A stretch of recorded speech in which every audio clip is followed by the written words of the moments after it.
Из деловник различни толкувања и безброј процедурални забелешки. СДСМ како и минатата недела со поддршка од 10 пратеници побара да се расправа и за председател на собранието, освен за комисијата за избори и именувања. Сметаат дека тоа им го овозможува деловникот.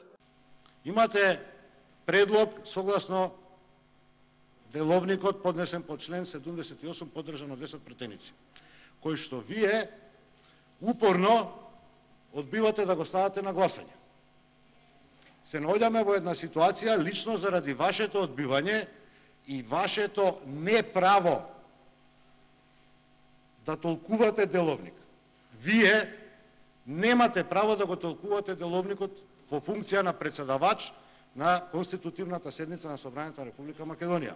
Велјановски вели дека постапува согласно деловникот. Тој и пратениците на ВМРО ДПМН се со став дека дневниот ред не може да се менува за време на расправа за една точка и пред да се дискутира за председател на собранието. Треба да се исцрпи дискусијата за Собраниската комисија за избори и именувања. Преседавачот било кој да е, дали сум ја или друг, не само го толку него го применува. Тоа му е должност. Сега гледате колку е. Гледате неговата култура колку е. Јас цело време го сослушав. Тој на третата секунда довикава таму. Значи, тој го применува. Преседавачот што е тука, што седи на ова столче, го применува. И тоа е должност да го применува. Се што е во рамките на деловникот исправен предлог, треба да го стави на гласање, а се што е надвор од деловникот, треба да го одбие, како што го прави. Значи, надвор од деловникот, ова прашање, ве молам.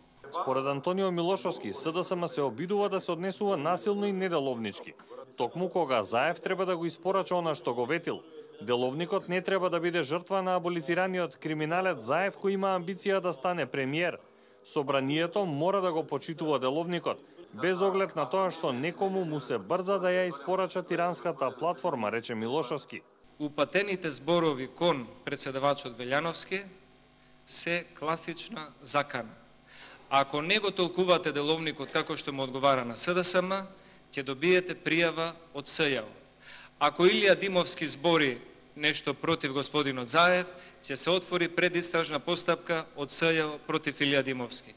Ако Ѓорѓе Иванов не го даде мандатот на господинот Заев, СЈО ќе покрене предистражна постапка против Ѓорѓе Иванов.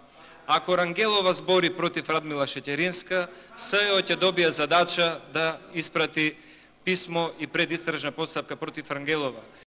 Собранието веќе 10 дена расправа за комисијата за избори и именувања. Илјадници минути се потрошени во процедурални излагања. Добар дел од нив и од СДСМ кој обвинува за одолговлекување. За оваа точка се пријавени 50 на пратеници.